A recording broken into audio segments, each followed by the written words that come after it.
বেশি multi launcher missile. গন্তব্য উত্তর পশ্চিম আকাশপথ। দক্ষিণ কোরিয়ার সামরিক বাহিনী জানায় এগুলো স্বল্প পাল্লার ব্যালিস্টিক মিসাইল, যা জাতিসংঘের রেজুলেশনের সরাসরি লঙ্ঘন।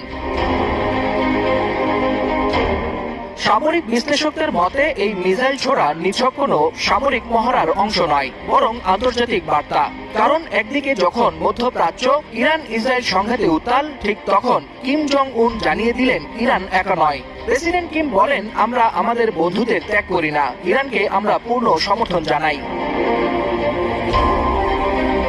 কিমের এই বক্তব্য কেবল যৌক্তিক সংহতি নয়, বরং মার্কিন নেতৃত্বাধীন পশ্চিমা বলয়ের বিরুদ্ধে স্পষ্ট চ্যালেঞ্জ।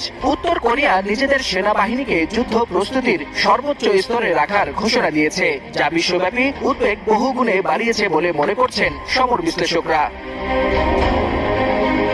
ওয়ালিউল হাসানাত, যুগান্তর নিউজ।